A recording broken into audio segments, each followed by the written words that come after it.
Hello बच्चों, कैसे हो यार? हम लोगों ने लास्ट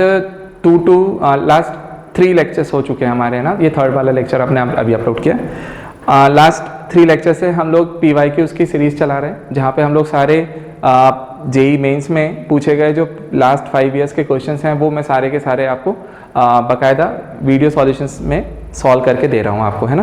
तो हमने लास्ट 2 लेक्चर देखे थे, एक यूनिटेड डायमेंशन का मैंने आपको दिया था, देन उसके बाद में मोशन इन 1 डायमेंशन में हमने आपको फर्स्ट लेक्चर दे दिया था, और ये सेकेंड वाला पार्ट मैं आपको दे रहा हूँ। और इस वाले पार्ट पे मैंने जितने भी इंपॉर्टेंट क्वेश्चंस होते हैं आपके मोशन इन 1 डायमेंशन में, अच्छे वाले क्वेश्चन जो आप सर्च करते हो इधर उधर, वो सारे आपको इस वाले लेक्चर में मिल जाएंगे। तो ये लेक्चर आपके लिए काफ़ी इंपॉर्टेंट है, तो इसको एंड तक देखना बेटा। और दूसरी चीज़ ये कि बाकायदा जो भी प्रॉब्लम्स आपके पास हैं उसमें यदि कुछ डाउट आता है, कुछ आपको एक्सप्लेनेशन समझ में नहीं आ रहा है, या कुछ XYZ कुछ भी रीज़न आ रहा है आपके पास, तो आप बेटा मुझे कमेंट सेक्शन में जा करके उसको लिख करके दो कि आपको क्या चीज़ समझ में नहीं है, तो मैं नेक्स्ट लेक्चर में हुआ तो मैं उस चीज़ को फिर से आपको क्लियर कर दूंगा, ठीक है।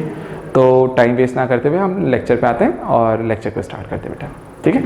चलिए देखिए बेटा, इस पर्टिकुलर प्रॉब्लम में हमसे क्या बोला गया है, हमसे बोला गया है कि ग्राउंड से 75 मीटर की हाइट पर कोई एक बलून है जो 10 मीटर पर सेकेंड के रेट से अपर डायरेक्शन में मूव कर रहा है, और सडनली 75 मीटर की हाइट से कोई एक ऑब्जेक्ट किसी भी मास का रहा होगा वो वहां से ड्रॉप होता है, वहां से ड्रॉप किया गया उसे। तो जिस टाइम पर ये ड्रॉप ऑब्जेक्ट ग्राउंड को टच करेगा उस समय आपको ये बताना है कि बेटा जो बलून है वो किस हाइट पर होगा। तो देखो बेटा, सिंपल सा है, इक्वेशन ऑफ मोशन लगाएंगे, चीजें समझ में आ जाती हैं। अब आपको यहाँ पर क्या क्या चीजें गिवन है बेटा, ध्यान से देखें। तो हमें एक हाइट दिया हुआ है, डिस्प्लेसमेंट, हम ऑब्जेक्ट के बारे में बात करें जिसको ड्रॉप किया गया। तो बेटा यदि हम इस पर जाकर के एक इक्वेशन लगाने जाएं, S = UT + ½ AT², तो हमने बोला हम ऑब्जेक्ट के ऊपर ये इक्वेशन लगाना चाहते हैं। तो बताओ मुझे एक चीज, ये ऑब्जेक्ट ग्राउंड को कब टच करेगा? जब उसका डिस्प्लेसमेंट 75 का होगा, मतलब 75 मीटर वो नीचे जाएगा। तो हमने बोला 75 का डिस्प्लेसमेंट कर रहा है, तो डाउनवर्ड डायरेक्शन में कर रहा है, तो बेटा हमें विद साइन लिखना चाहिए। तो हमने इसमें क्या लिखा, -75। अब UT, अब सुनो, U होगा उसका इनिशियल वेलोसिटी। अब बेटा देखिए यहाँ पे तुमसे एक गलती हो सकती है, क्योंकि तुमसे बोला गया कि यहाँ पर हमने उस ऑब्जेक्ट को ड्रॉप किया, तो बच्चे क्या करेंगे, मालूम है, ड्रॉप किया ना तो U की इनिशियल वेलोसिटी कितनी हो गई, 0। बट बेटा ऐसा नहीं है। जब भी हमें किसी भी मूविंग ऑब्जेक्ट की बात की जाती है कि किसी एक ऑब्जेक्ट कोई एक वेलोसिटी से जा रहा है, जैसे यहाँ बलून जा रहा है 10 मीटर पर सेकेंड के रेट से, तो यदि यहां से वो ऑब्जेक्ट नीचे ड्रॉप भी किया जा रहा है ना, तो उस पॉइंट पर उस ऑब्जेक्ट की इनिशियल वेलोसिटी वही होगी जो वेलोसिटी वहां पर बलून की है, ना कि वेलोसिटी 0 लेना है, ठीक है। तो बताओ मुझे, ये जो ड्रॉप्ड ऑब्जेक्ट है इसकी इनिशियल वेलोसिटी भी कितनी रहेगी, 10 मीटर पर सेकेंड, और किस तरफ है, अपवर्ड डायरेक्शन में, तो पॉजिटिव है। तो मैंने U के प्लेस पे लिखा बेटा +10, टाइम कितना लिया, t, और एक्सेलरेशन की वैल्यू -g होती है, तो -½ g की वैल्यू भी 10 है, और t²। आप सिंपली से सॉल्व करें तो ये 5t² इधर लाओगे तो बेटा आएगा 5t² - 10t - 75 = 0।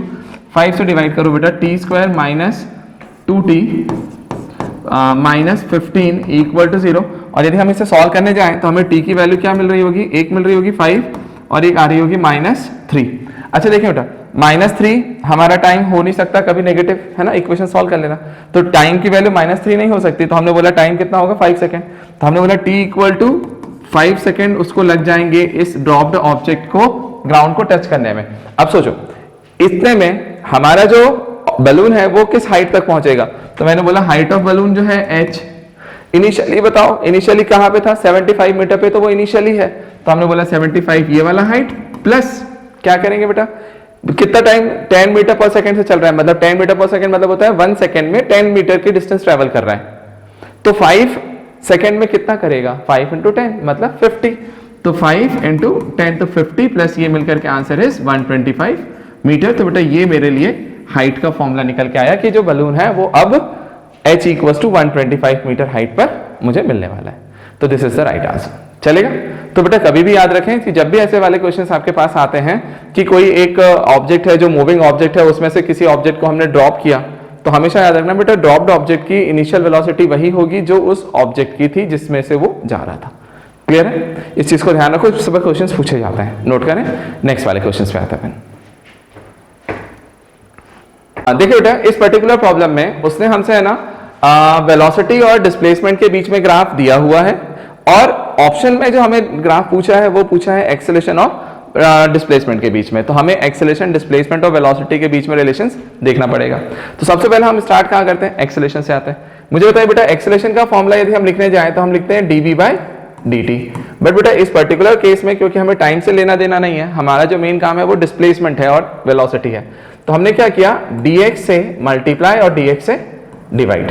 तो देखो बेटा ये dx/dt मिलकर के मेरे लिए हो जाएगा वेलोसिटी, और यहां पर क्या आया dv/dx। अब जरा सोचना है एक सेकंड के लिए, dv/dx। अब यहां पर हम बोलते हैं, देखो हमें जो ग्राफ दिया हुआ है ना उसमें x एक्सिस पर x है, y एक्सिस पर v है, और इसका यदि मैं स्लोप निकालने के लिए जाऊं गिवन ग्राफ का, तो स्लोप इसका dv/dx होगा। और हमने एक चीज आपको बताया था, जो dv/dx से निकलता है स्लोप से डिफरेंशिएशन से निकलता है, वही tan थीटा से निकलता है। और इस कंडीशन में बताओ मुझे, थीटा जो होता है वो x एक्सिस वाला होता है, तो ये थीटा है, क्या थीटा की वैल्यू 90 से बड़ी है? बिल्कुल है। यदि 90 से बड़ी है मतलब सेकंड क्वाड्रेंट है, सेकंड क्वाड्रेंट में tan थीटा नेगेटिव होता है, नेगेटिव होता है, इसका मतलब है tan थीटा नेगेटिव है, मतलब स्लोप नेगेटिव है। तो dv/dx एग्जैक्टली जो यहां पर आ रहा होगा, भैया मेरे को इतना समझ में आया कि जो dv/dx है वो नेगेटिव है। ठीक है, चलो अब मेरी बताओ, यदि ये dv/dx की वैल्यू नेगेटिव आ रही है, अच्छा यहां देखना एक चीज, इस पूरे ग्राफ में जब हम वेलोसिटी की बात करें तो वेलोसिटी की वैल्यू 0 से लेके v0 तक है, मतलब वेलोसिटी तो पॉजिटिव ही रहा है, तो v पॉजिटिव है, dv/dx नेगेटिव आ रहा है, मतलब ओवरऑल एक्सेलरेशन की वैल्यू मुझे नेगेटिव मिलेगी। अब एक्सेलरेशन नेगेटिव मुझे कहां मिल रहा है, देखो दो ग्राफ, तो फर्स्ट वाला ग्राफ मेरा रिजेक्ट हो जाता है क्योंकि एक्सेलरेशन पॉजिटिव है, ये वाला भी ग्राफ हमारा रिजेक्ट हो जाता है क्योंकि एक्सेलरेशन की वैल्यू पॉजिटिव ही आ रही है। थर्ड वाले में एक्सेलरेशन नेगेटिव है और फोर्थ वाले में नेगेटिव है। लेकिन बेटा ध्यान से सुनिए, क्योंकि यहां पर एक्सेलरेशन जो है वो dx के साथ इनवर्सली प्रोपोर्शनल है, तो dx जैसे जैसे चेंज होगा एक्सेलरेशन भी चेंज होगा, dx बढ़ेगा तो एक्सेलरेशन कम होगा।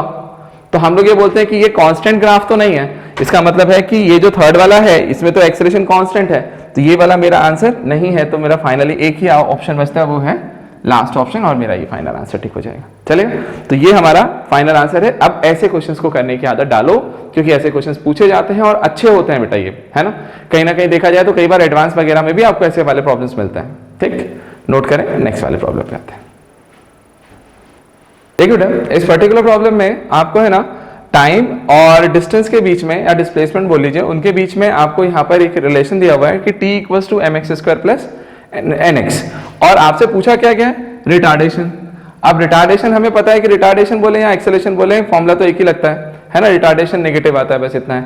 तो एक्सेलरेशन इक्वल टू होता है dv/dt, बट यहाँ पर x और t के बीच में है, तो हम लेकर के आते हैं, पहले v बनाते हैं, देन v के बाद में एक्सेलरेशन निकालेंगे, क्योंकि आंसर भी हमारा v की टर्म्स में है। चलें, सबसे पहले क्या करें बेटा, t = mx² + nx है ना, आप t के रिस्पेक्ट में दोनों तरफ डिफरेंशिएट कर दो, तो d/dt इधर भी किया, and d/dt of mx² plus d/dt of nx। देखें, t का t के रिस्पेक्ट में डिफरेंशिएशन 1, m कांस्टेंट है सर, बाहर आएगा, x² में x को थोड़ी देर के लिए t मानो, तो x² का हो जाएगा 2x, और साथ में बनेगा बेटा dx/dt, चेन रूल लगा रहा हूं।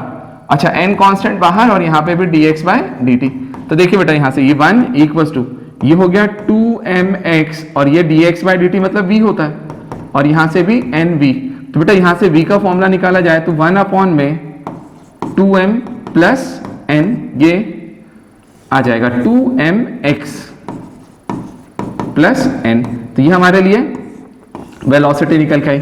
अब वेलोसिटी से तुम्हें क्या निकालना था, एक्सेलरेशन, तो एक्सेलरेशन निकालेंगे तो बेटा a = होता है dv/dt, तो बेटा रख दीजिए यहां से d/dt ऑफ 1/2mx + n। अब जरा सोचो ये क्या डिफरेंशिएशन है, हम ऐसे, ये भी चेन रूल से सॉल्व होगा।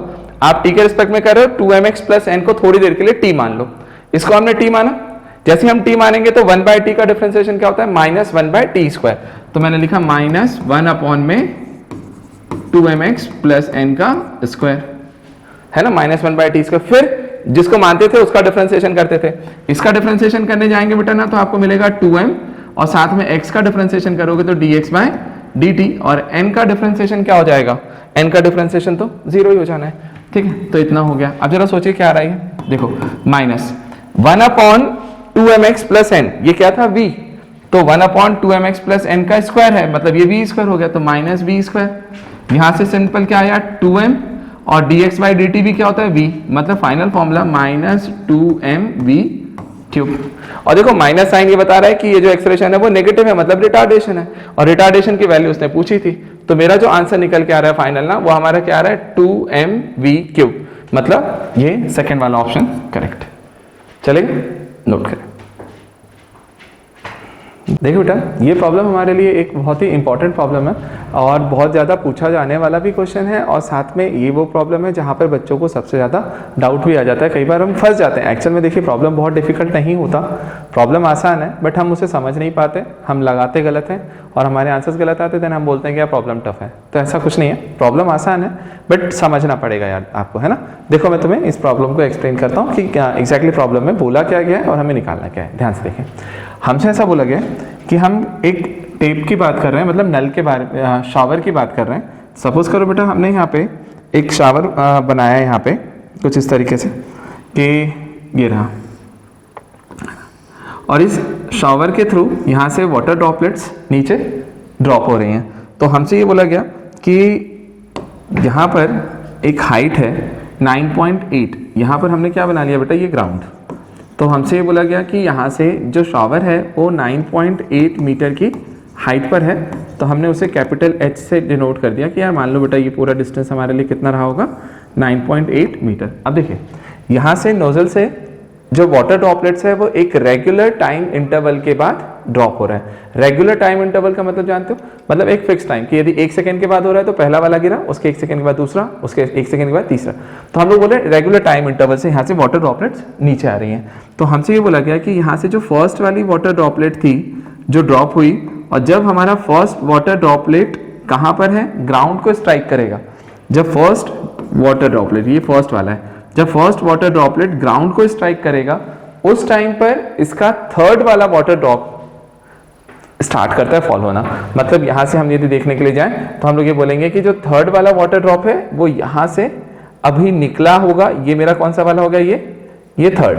मतलब हमसे ये बोला गया कि जब हमारा फर्स्ट वाटर ड्रॉपलेट ग्राउंड को टच करेगा उस समय पे थर्ड वाला वाटर ड्रॉप निकलेगा। अच्छा सोचो, यदि फर्स्ट वाला टच कर रहा है उस समय थर्ड वाला निकल रहा है, इसका मतलब है बीच में सेकंड वाला निकल चुका है, और सेकंड वाला यदि निकला है ना तो वो भी रेगुलर टाइम इंटरवल के साथ निकला है। तो जैसे सपोज करो कि मान लो मैंने बोला कि यहां से लेके फर्स्ट वाले को नीचे ग्राउंड तक टच करने में 4 सेकंड लगते हैं, तो 4 सेकंड में थर्ड वाला गया, तो एक्चुअल में सेकंड वाला कितने में गया होगा, उसके हाफ 2 सेकंड। मतलब देखो यहाँ पे ऐसा है कि जैसे हमने यहाँ पे बोला ये फर्स्ट वाला है, थर्ड वाला भी निकलना स्टार्ट करेगा और उससे पहले यहाँ कहीं पर बीच में हमारा सेकंड वाला वाटर ड्रॉपलेट होगा। ठीक है, तो हमें इतना पता होना चाहिए कि इनके बीच में जो टाइम लग रहा है वो भी रेगुलर टाइम इंटरवल है। जैसे सपोज करो मैंने बोला कि मान लीजिए ये वाला टाइम 1 और 2 के बीच का t है, और 3 और 2 के बीच का भी t है, क्योंकि रेगुलर टाइम इंटरवल है ना बेटा, सेम टाइम इंटरवल में। तो फर्स्ट वाला निकला, उसके बाद t सेकंड के बाद सेकंड निकला, उसके t सेकंड के बाद थर्ड वाला निकला। ठीक है, तो हमने इस तरीके से टाइम इंटरवल ले लिया। अब सोचो, अब हम निकालते हैं ये t टाइम कैसे निकलेगा। तो देखो ध्यान से, सबसे पहले हम काम क्या करते हैं, हम फर्स्ट ड्रॉप पर इक्वेशन ऑफ मोशन लगाते हैं। क्या लगाएंगे बेटा बताइए, इक्वेशन ऑफ मोशन लिखने के लिए जाएंगे तो हम लिखेंगे s equals to ut plus half at²। मुझे बताओ फर्स्ट वाले ने कितना डिस्टेंस ट्रेवल किया, तो हम बोल दें h मतलब 9.8, तो मैंने बोला 9.8 है डाउनवर्ड डायरेक्शन में, तो -9.8। अच्छा, वाटर ड्रॉप फॉल हो रही है, मतलब इनिशियल वेलोसिटी सर सबकी भी 0 है, तो u इंटू टी, और एक्सेलरेशन की वैल्यू -12, और g कितना होता है बेटा 9.8 इंटू स्मॉल t। अब बेटा देखिए स्मॉल t ना लिखते हुए हम 9.8, हम टोटल टाइम की बात कर रहे हैं ना, है ना, तो टोटल टाइम की बात कर रहे हैं तो क्या हम इसको लिख दें यहाँ से एक कैपिटल T²। आप मान लो ग्राउंड तक टच करने में उसको टोटल कैपिटल T टाइम लगा, तो हमने कैपिटल T² निकाला। अब देखिए बेटा ये तो 0 हो गया, यहाँ से आ रहा है -9.8 इक्वल टू -9.8/2 t², ये दोनों कैंसिल हुए, 2 उधर गया तो t² की वैल्यू बेटा 2, तो t की वैल्यू आ गई आपके पास √2 सेकेंड, मतलब बेटा √2 सेकेंड बोल दीजिए या 1.414 सेकेंड। तो इतने सेकेंड में जो फर्स्ट वाला वाटर ड्रॉप है वो यहाँ ग्राउंड को टच कर रहा है। अब सोचो √2 सेकेंड में फर्स्ट वाला ग्राउंड पे आया, तो उसके आधे टाइम में ये सेकेंड वाला पहुंचा होगा, है ना, तो जो t प्लस टी मिलके 2t हुआ, तो मैंने बोला बेटा यहाँ से तो कि t plus T equal to मिलके कैपिटल T, तो यहाँ से सिंपल t की वैल्यू निकाला जाए तो कैपिटल T/2। तो बताओ t की वैल्यू कितनी आ गई, तो ये हो जाएगी बेटा कैपिटल T था √2/2, 2, इट मीन्स स्मॉल टी की वैल्यू है 1/√2 सेकेंड। अब सोचो जरा, ध्यान देना, 1/√2 सेकेंड तक तो हमने निकाल लिया। अब हमसे क्या बोला गया मालूम है, हमसे ये पूछा गया था कि जब फर्स्ट वाला ग्राउंड को स्ट्राइक कर रहा है उस समय थर्ड वाला निकल रहा है, उस समय पर सेकेंड वाले ड्रॉप की पोजीशन कहाँ है ग्राउंड से, तो सेकेंड वाला ड्रॉप ग्राउंड के रिस्पेक्ट में कितनी हाइट पर होगा ये मुझे बताना है। तो अब अपन सेकेंड वाले ड्रॉप पर इक्वेशंस लगाते हैं, लेकिन हम क्या लगाते हैं, हम यहाँ पे जाते हैं और हमने क्या किया, यहाँ पर हम ये वाले हाइट को, है ना, वाटर ड्रॉप यहाँ से निकला होगा सेकेंड वाला, और ये सेकेंड वाली की अभी जो पोजीशन है इस वाली हाइट को आप बोल दीजिए स्मॉल h। हम इस स्मॉल h की वैल्यू पहले कैलकुलेट करते हैं, उसे टोटल h में से माइनस कर देंगे तो हमारा आंसर आ जाएगा। तो ध्यान से देखो, स्मॉल h निकालने के लिए मैं सेकेंड वाले इक्वेशन पे लगाने जाऊँ, सेकेंड वाले ड्रॉप पे, तो सोचो सेकेंड ड्रॉप के ऊपर यदि लगाने जाओगे आप फिर से लिखोगे s equals to ut plus half at square. अब s मतलब हाइट, ये हाइट तुम्हें निकालनी है h, तो इसे हमने लिख दिया बेटा डाउनवर्ड डायरेक्शन में है तो माइनस h, u तो जीरो ही होगा, माइनस हाफ g की वैल्यू बेटा माइनस 9.8, और टाइम कितना लग रहा है 1/√2 सेकेंड, तो 1/√2 का स्क्वायर कर दो तो माइनस h इक्वल टू ये हो जाएगा माइनस 9.8/4, माइनस माइनस कैंसिल, तो h की वैल्यू हो रही होगी यहाँ से बेटा 2.45 मीटर।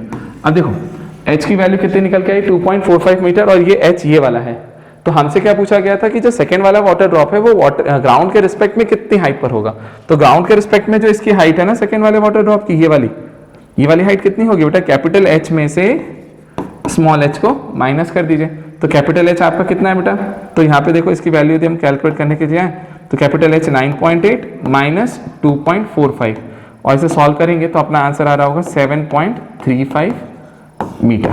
तो 7.35 मीटर जो हमारा सेकेंड वाला ऑप्शन है बेटा ये हमारा करेक्ट ऑप्शन है। चलिए, ये एक अच्छा प्रॉब्लम है, इसे समझ के रखिएगा, इसे मैंने आराम से शांति से समझाया आपको, ठीक है, और एक बार नहीं समझ आए सेकेंड बार देखो आपको समझ में आ जाएगा प्रॉब्लम, ठीक है, नोट करके रखें, इंपॉर्टेंट है, ध्यान रखें। नेक्स्ट वाले पे देखते हैं। इस वाले प्रॉब्लम में देखा जाए तो हमें दिया गया है वेलोसिटी का रिलेशन दिया है टाइम के साथ में, तो देखो वेलोसिटी इक्वल टू दिया है v equals to alpha T plus beta T square. आपसे पूछा है कि यार इसके लिए ना आप distance travelled by the particle आपको कैलकुलेट करके बताना है, और कहां बताना है 1 सेकेंड एंड 2 सेकेंड के बीच में, मतलब बिटवीन 1 to 2 सेकेंड, 1 सेकेंड से लेके 2 सेकेंड के बीच में। अब जरा सोचो, यदि वेलोसिटी गिवन है और डिस्टेंस निकालना है या डिस्प्लेसमेंट निकालना है, तो हम याद है velocity equal to displacement upon time, तो displacement equal to velocity into time. तो जो चीज मल्टीप्लिकेशन से आती है वो इंटीग्रेशन से आती है, मैंने आपको कॉन्सेप्ट दिया था लास्ट लेक्चर में भी। तो सिंपल सा फॉर्मूला याद रखिए बेटा, यहां पर यदि आप डिस्टेंस निकालने जा रहे हैं तो d इक्वल्स टू होता है इंटीग्रेशन ऑफ v dt। तो सिंपल सा आप इसे इंटीग्रेट करेंगे हमें डिस्टेंस निकल के आएगा, तो इंटीग्रेशन ऑफ v dt कर दीजिए, तो बताइए क्या करोगे, alpha t plus beta T square dt। अच्छा, लिमिट कहां से कहां रखी जाए सर, 1 सेकेंड से लेके 2 सेकेंड तक, तो 1 से 2। तो देखो बेटा अल्फा बाहर, t का इंटीग्रेशन कितना आ जाएगा T square by 2 plus beta बाहर, और टी स्क्वायर का इंटीग्रेशन टी क्यूब बाय 3, वही x की पावर m का इंटीग्रेशन है, x की पावर m+1 अपॉन m+1 वो लगाए, और साथ में आप लिमिट लगा दीजिए बेटा 1 से 2। अपर लिमिट रखिए 2, तो क्या बनेगा अल्फा इंटू 2 का स्क्वायर अपॉन में 2 प्लस बीटा इंटू 2 का क्यूब अपॉन में 3, और माइनस लोअर लिमिट करेंगे तो minus alpha into 1 square by 2 और minus beta into 1 cube by 3। ये आपका पूरा आंसर है। तो जरा सॉल्व करें, कितना आएगा, 2 से ये 2 गया तो 2 अल्फा, और यहां से बेटा ये 1/2 है तो माइनस अल्फा बाय 2, ये पूरा एक बना, प्लस यहां से ये बीटा कितना हो जाएगा 8/3 बीटा, और माइनस 1/3 बीटा। तो ओवरऑल सॉल्व करके ये निकल के आ रहा होगा 4 - 1 तो 3 अल्फा बाय 2, और ये हो जाएगा बेटा 8 - 1 तो 7/3 बीटा। तो 3 अल्फा बाय 2 प्लस 7/3 बीटा, ये मेरा करेक्ट आंसर है। 3/2 अल्फा प्लस 7/3 बीटा, ये थर्ड वाला ऑप्शन आपका करेक्ट है। चलेगा, तो देखो बेटा प्रॉब्लम्स बहुत आसान है, अच्छे हैं, बट करने पड़ते हैं। आप करोगे 2 4 5 10 20 50 क्वेश्चंस करते हो ना, जब हैबिट में आते हो तो फ्लो में आपसे चीजें बनती हैं। बट आप यदि हमेशा ये सोचोगे ना कि यार सिर्फ प्रॉब्लम आ जाए और मुझसे बन जाए एकदम से, तो एकदम से कुछ नहीं आता यार, है ना, सब कुछ प्रैक्टिस से आता है, और आपको प्रैक्टिस के लिए प्रैक्टिस करना पड़ेगा। ठीक है, तो प्रैक्टिस करा करो यार रेगुलर, है ना, आपसे चीजें बनेंगी, नोट करें। देखिए बेटा इस वाले प्रॉब्लम में हमसे बोला गया है यहाँ पे कि हमारे पास 2 ट्रेन्स हैं, एक है फ्रेट ट्रेन और एक है पैसेंजर ट्रेन। तो जो फर्स्ट ट्रेन है पैसेंजर ट्रेन की बात करते हैं, उसका अपना एक लेंथ है, उसकी अपनी एक वेलोसिटी है। और फ्रेट ट्रेन जो है उसके लिए सेकंड नंबर पे हमने बोला 2, तो उसका अपना एक लेंथ L2, उसकी अपनी एक वेलोसिटी V2। फर्स्ट कंडीशन में हम ऐसा बोल रहे हैं जो फ्रेट ट्रेन है वो आगे जा रही है और पैसेंजर ट्रेन उसको क्रॉस करेगी। तो हमसे ये बोला गया कि कितने टाइम में फर्स्ट वाली ट्रेन सेकेंड वाली ट्रेन को कंप्लीटली क्रॉस करेगी। तो यदि मैं यहां पर निकालने के लिए जाऊं तो देखो ध्यान से, यहां पे वो केस है जहां पर दोनों के दोनों सेम डायरेक्शन में जा रहे हैं। तो आप सिंपल सा फॉर्मूला लगाइए, velocity equal to displacement upon में टाइम। तो टाइम इक्वल टू क्या होने वाला है बेटा, डिस्प्लेसमेंट अपॉन में वेलोसिटी। और क्योंकि यहां पर हम दो ट्रेन की बात कर रहे हैं और दोनों सेम डायरेक्शन में जा रहे हैं, तो यहाँ वेलोसिटी नहीं आएगा, यहाँ आएगा रिलेटिव वेलोसिटी। तो हमने बोला मान लो बेटा फर्स्ट वाले कंडीशन में मुझे कितना टाइम लगता है T1। अब T1 टाइम इक्वल टू क्या होगा, डिस्प्लेसमेंट टोटल। तो टोटल डिस्प्लेसमेंट कितना होगा, कितना लेंथ कवर कर रहा होगा भाई, इस ट्रेन का पूरा L1 और इसका L2। जब ये कंप्लीटली क्रॉस करेगा ऐसा, तो उस कंडीशन में क्या हो रहा होगा कि L1 प्लस L2 डिस्प्लेसमेंट उसने किया होगा। तो हमने लेंथ को बोला बेटा L1 प्लस L2। अच्छा टाइम वेलोसिटी रिलेटिव वेलोसिटी है, क्योंकि दोनों सेम डायरेक्शन में जा रहे हैं, तो सेम डायरेक्शन में जाते हैं, तो रिलेटिव वेलोसिटी क्या आती है बेटा अपने पास, V1 माइनस V2। तो हमने बोला यार चलो ये फर्स्ट वाला केस हमारे लिए निकल के आया T1 कि फर्स्ट केस में इतना टाइम लगेगा उसे ट्रेन को क्रॉस करने में, ठीक है। सेकंड वाले केस में देखो, सेकंड वाले केस में हमसे बोला गया इसी चीज में कि जो फर्स्ट ट्रेन थी और सेकंड ट्रेन दोनों अब अपोजिट डायरेक्शन में यदि आ रही है, तब ये कंप्लीटली क्रॉस कब करेगी। तो मैं बोलता हूं फिर से वही वाला फंडा, मैंने बोला T2 टाइम में कर रही होगी भाई। तो मुझे बताओ क्रॉस करने में उसने टोटल कितना लेंथ कवर किया होगा, L1 प्लस L2, लेंथ तो वही रहना है। और अपॉन में वेलोसिटी क्या आएगी, अब देखिए ध्यान से, क्योंकि दोनों की रिलेटिव वेलोसिटी आएगी और एक इधर अपोजिट डायरेक्शन में है, तो रिलेटिव वेलोसिटी प्लस होकर के। तो हमने क्या लिखा बेटा, V1 प्लस V2। अब कर दो और डिवाइड करो। देखो ये सेकंड वाला टाइम आया, इसको फर्स्ट इक्वेशन बोला, इसे सेकंड। अब आपसे क्या पूछा था उसने, इन दोनों केस में लगने वाले टाइम का रेशो। तो हमने बोला T1 अपॉन में T2 पूछा है, फर्स्ट को डिवाइड कर दो सेकंड से। तो देखो L1 प्लस L2 इसमें भी है, L1 प्लस L2 इसमें भी है, तो ये नीचे जाएगा और ये ऊपर। तो मैं सीधे इक्वेशन लिख रहा हूं, V1 प्लस V2 अपॉन में V1 माइनस V2। बेटा V1 की वैल्यू बताइए इसमें देख करके 80, तो V1 80 है, प्लस V2 कितना है, V2 की वैल्यू है 30 अपॉन में V1 80 माइनस 30। तो बेटा ऊपर आ गया 110 एंड डिवाइडेड बाय ये कितना हो जाएगा आपके पास 50। तो कैंसिल हुआ, तो रिजल्ट आया 11/5 और 11/5 मेरा करेक्ट आंसर है, जो कि थर्ड वाला है। ये हमारा आंसर है। चलेगा, ऐसे क्वेश्चंस पूछे जाते हैं भाई, नोट करें, है ना, अच्छे हैं, नोट करें। देखिए बेटा ये प्रॉब्लम भी एक इंपॉर्टेंट प्रॉब्लम होता है ना, और पूछा जाने वाला प्रॉब्लम है, ठीक है, और जिसमें डाउट आते हैं उनमें से है ही क्या। ध्यान से देखना, बट है बहुत आसान। हमसे क्या बोला गया कि एक बॉय है जो एयरपोर्ट पे गया, जो एस्केलेटर है, एस्केलेटर पे उसको ऊपर जाना है। तो दो कंडीशन, दो सिचुएशंस हमें दी गई है। पहली कंडीशन ये है जिसमें एस्केलेटर जो है वो रेस्ट पर है, मतलब रुका हुआ है। तो बंद वाला है, तो बंद वाले के ऊपर पे बॉय जा रहा है एक बार। तो यदि बंद वाले एस्केलेटर पे बॉय ओनली ट्रेवल करके, मतलब चल करके ऊपर तक जाता है, तो कुछ टाइम लग रहा है, उस टाइम को हमसे क्या बोला गया, T1। देखिए ये कब की बात है, जब हमारा एस्केलेटर जो है वो एस्केलेटर कैसा है, स्टेशनरी।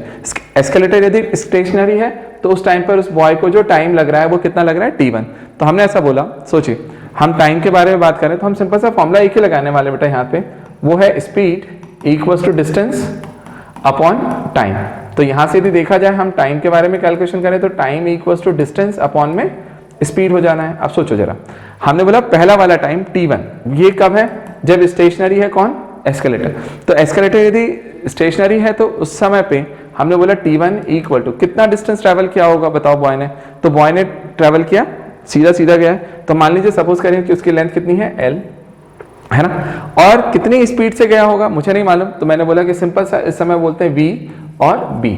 V मतलब बॉय की वेलोसिटी, तो वेलोसिटी ऑफ बॉय, तो हमने VB लिख दिया ओनली। अच्छा क्यों बोल रहा हूँ ओनली बॉय, क्यों, क्योंकि एस्केलेटर जो है वो रेस्ट पर है, स्टेशनरी है। तो इस एस्केलेटर के रिस्पेक्ट में, एक्सकेलेटर के रिस्पेक्ट में यदि मैं बॉय के बारे में बोलने भी जाऊंगा ना, तो भी वेलोसिटी कितनी आएगी, VB। तो जरा देखिए ध्यान से, यहां से अपन यदि VB की वैल्यू निकालें तो VB इक्वल्स टू क्या निकल के आएगा, L अपॉन में T1। चलो भैया ये फर्स्ट केस हुआ। अब सेकंड वाला केस देखो, सेकंड वाले केस में क्या बोला कि सेकंड वाला केस वो है जब एस्केलेटर चल रहा है और एस्केलेटर पे जाकर के बॉय जो है वो सिर्फ खड़ा हो गया, मतलब हम गए और हम जाकर के वहां खड़े हो गए, हम अब चल नहीं रहे। तो जो भी हमें लेकर के जा रहा है वो कौन जा रहा है, एस्केलेटर। तो एस्केलेटर की जो वेलोसिटी है उसकी कुछ वेलोसिटी होगी और उसने भी लेंथ कितना ट्रेवल किया होगा, लेंथ तो एस्केलेटर की फिक्स है एल, तो उतना ही लेंथ ट्रेवल कर रहा होगा, बट अब उसकी वेलोसिटी अलग है। तो एस्केलेटर के केस में यदि मैं इसी चीज को डिफाइन करने जाऊं तो टाइम बोलता हूं t2, कि t2 टाइम उसे लगा। एस्केलेटर के केस में कितना लेंथ ट्रेवल किया होगा सर, उसने लेंथ तो उतना ही ट्रेवल किया है। और वेलोसिटी इस समय किसकी हो रही होगी, बॉय की नहीं होगी, इस समय वेलोसिटी किसकी रही होगी, एस्केलेटर की रही होगी जितने से जा रहा है। तो हमने लिखा v और e लिख दीजिए उसे। तो यहां से यदि हम v e को कैलकुलेट करें तो हमने बोला l अपॉन में t1 प्लस t2, ये एस्केलेटर। तो चलो देखो फर्स्ट वाला केस वो है जब ओनली बॉय जा रहा है तो इतना वेलोसिटी से, ये वो वाला वेलोसिटी है जो सिर्फ एस्केलेटर की वेलोसिटी है। अब उसने हमसे क्या बोला कि यदि दोनों एक साथ चलने लग जाएं, मतलब एस्केलेटर भी एक वेलोसिटी से जा रहा है इसी वेलोसिटी से और बॉय भी उसी वेलोसिटी से उसी पर चलने लग जाए, तो अब कितने टाइम में वो दोनों मिलेंगे। तो हम बोलते हैं कि अब यदि जो फाइनल टाइम चाहिए वो t, अब मुझे बताओ यदि ये दोनों भी चलने लग जाए तो भी वो लेंथ कितना ट्रेवल करेगा, जितना एस्केलेटर की लेंथ है वो तो l ही है, तो टोटल लेंथ तो अभी भी वो उतना ही है। हाँ, वेलोसिटी क्या हो गई होगी मालूम है इस कंडीशन में, कि एस्केलेटर भी ऊपर जा रहा है और बॉय भी ऊपर जा रहा है, दोनों सेम डायरेक्शन में जा रहे हैं, मतलब आगे जा रहे हैं, मतलब सेम स्पीड से डिस्टेंस को कवर कर रहे होंगे। तो इस कंडीशन में यदि हम लिखने के लिए जाएं तो हमारा फॉर्मूला होना चाहिए क्या, VB प्लस VE। तो ओवरऑल दोनों की वेलोसिटी ऐड हो गई, ठीक है। तो दोनों की वेलोसिटी को यदि हम ऐड करके बोले तो हम बोल रहे होंगे L अपॉन में VB की वैल्यू कितनी है बेटा, L बाय T1 और इसकी वैल्यू है L बाय T2। तो फाइनल आंसर जो निकल के आएगा L अपॉन में, आप L कॉमन ले लो तो यहाँ से मिलेगा बेटा 1 by T1 plus 1 by T2, L का इफेक्ट कैंसिल हुआ, LCM ले लेना और ऊपर पहुंचा देना तो निकल के आएगा T1 T2 अपॉन में T1 प्लस T2। तो ये जो है ये मेरा फाइनल टाइम आ गया इन सेकेंड। तो T1 T2 अपॉन में T2 प्लस T1 या T1 प्लस T2, ये फोर्थ वाला ऑप्शन मेरा करेक्ट है। चलिए, तो इस तरीके से बेटा इस वाले प्रॉब्लम को सॉल्व करना था। ये भी एक अच्छा वाला प्रॉब्लम होता है, तो थोड़ा संभल के रहना और सही से आंसर टिक करिएगा बेटा, है ना। चलिए नोट करें, नेक्स्ट वाले पे आते हैं। देखिए बेटा इस वाले पर्टिकुलर प्रॉब्लम में एक अच्छा प्रॉब्लम है, ध्यान से देखना, मतलब आसान है बट अच्छा है, कि एक बटरफ्लाई है जो 4√2 मीटर पर सेकेंड से नॉर्थ ईस्ट डायरेक्शन में ट्रेवल कर रही है। तो बेटा नॉर्थ ईस्ट बोलने का मतलब है कि दोनों के बीच का एंगल कितना होगा, 45 डिग्री। तो 45 डिग्री पर बटरफ्लाई की वेलोसिटी आपको दी हुई है बेटा 4√2 मीटर पर सेकेंड। उसी टाइम पे हमसे ऐसा बोला गया जो विंड है, विंड भी फ्लो कर रही है साथ में, और विंड का flow north to south direction में नीचे की तरफ है, और कितनी वेलोसिटी से विंड फ्लो हो रहा है, तो हमने VW बोला इक्वल टू 1 मीटर पर सेकेंड से। तो देखो बेटा बटरफ्लाई इस डायरेक्शन में जा रहा है, विंड फ्लो हो रहा है नीचे की तरफ, तो ये विंड भी उस पर कुछ ना कुछ असर तो डालेगा, रिलेटिव असर। तो उसके लिए आपको ये बताना है कि ओवरऑल बटरफ्लाई का डिस्प्लेसमेंट कितना होगा at t equal to 3 second, के 3 सेकेंड पर उसका वेलोसिटी डिस्प्लेसमेंट निकालना है। अब देखो डिस्प्लेसमेंट निकालना है मतलब पोजीशन वेक्टर निकालना है, तो चलो निकालते हैं। हमने बोला VB 4√2 दिया हुआ है, यदि मैं सबसे पहले वेलोसिटी का वेक्टर निकालते हैं अपन इसके लिए, है ना। तो वेलोसिटी यदि मैं निकालने जाऊं तो x एक्सिस के अलोंग बेटा इसकी वेलोसिटी कितनी आने वाली है, तो आप बताओ x कंपोनेंट, तो VB cos 45, तो हम क्या लिखते हैं बेटा यहाँ से बताइए 4√2 cos 45, और बताओ cos 45 1/√2 कैंसिल होगा तो 4 मीटर पर सेकेंड जो है ये वेलोसिटी हमें कहाँ मिल रही है बताइए, ये हमें मिल रहा है इसका x एक्सिस के डायरेक्शन में, ईस्ट डायरेक्शन में, ठीक है, मतलब i कैप की वेलोसिटी है। चलो y एक्सिस वाले पे अपन यदि बात करने जाए इसी का y कंपोनेंट, तो ऊपर की तरफ हमें मिल रहा होगा, और वो कितना मिलेगा बेटा 4√2 sin 45, sin 45 भी 1/√2 होता है, मतलब 4 मीटर पर सेकेंड का वेलोसिटी आपको ऊपर यहाँ पे भी मिल रहा है। अब एक से सोचो, दोनों की वेलोसिटी हमें उतनी मिल रही है वहां पे, बट अपन एक चीज देखने के लिए जाएं कि उसी टाइम पर विंड जो है वो साउथ डायरेक्शन में नीचे की तरफ, तो इसका असर इस वाले कंपोनेंट पर होगा। तो ओवरऑल जो हमें यहाँ पर वेलोसिटी वेक्टर डिफाइन होगा VB, मैं बोलता हूँ सिंपल सा बटरफ्लाई के लिए कंप्लीट वेक्टर डिफाइन करने जाऊं, अब कब की बात कर रहा हूं मैं, जब विंड के फ्लो के रिस्पेक्ट में बटरफ्लाई की बात कर रहा हूं, तो VBW की बात करते हैं, VBW चलेगा। तो बेटा VBW मतलब velocity of butterfly with respect to wind. तो विंड के रिस्पेक्ट में यदि मैं बात करने के लिए जा रहा हूं तो मैं क्या बोलने जा रहा हूं, ध्यान से देखना, x वाला कंपोनेंट तो इतना ही है सर, तो मैंने बोला 4i कैप, और y वाला कंपोनेंट मेरे लिए कितना हो गया होगा, 4 ऊपर है और 1 नीचे है, तो 4 - 1 j कैप, मतलब जो बेटा वेलोसिटी निकल के आ रही है 4i cap plus 3j cap, ये अपनी रिजल्टेंट वेलोसिटी निकल के आई। अब सुनो, यदि ये वेलोसिटी है तो ये रिलेटिव वाली आई है, तो रिलेटिव पोजीशन यदि निकाला जाए RBW, तो RBW की वैल्यू कितनी होगी? तो देखो बेटा एक्स एक्सिस के अलॉन्ग वो कितनी वेलोसिटी से जा रहा है? 4, और 4 वेलोसिटी से वो कितने टाइम के बाद पूछ रहा है? After 3 second. तो after 3 second at t equal to 3 second यदि मैं बात करने के लिए जाऊं तो देखो एक्स एक्सिस पर वेलोसिटी 4 है और 3 सेकेंड में जा रहा है, तो 4 इंटू 3, तो हम यहां पे लिखेंगे 4 इंटू 3 आई कैप, और प्लस वाई एक्सिस पे बताओ बेटा वाई एक्सिस पे कितना जा रहा होगा? तो वाई एक्सिस पे यदि हम देखने जाएं तो फिर से 3 की वेलोसिटी जा रहा है और 3 सेकेंड के बाद निकालना है, तो 3 इंटू 3 j कैप। तो बेटा ओवरऑल यदि वेक्टर देखा जाए तो 4 इंटू 3 12 आई कैप प्लस 9 j कैप, ये आया। और ये हमारा वेक्टर फॉर्म है, तो इसका डिस्प्लेसमेंट मतलब मैग्नीट्यूड निकाला जाए तो बेटा इसी का मैग्नीट्यूड यदि मैं निकालूं तो magnitude of RBW equal to कितना आएगा? अंडर रूट ऑफ बेटा 12 का स्क्वायर प्लस 9 का स्क्वायर, तो 12 का स्क्वायर कितना आ रहा है? 144 प्लस 9 का स्क्वायर 81, तो 145, तो अंडर रूट 225, और 225 मतलब answer is 15 metre is the right answer. चलेगा?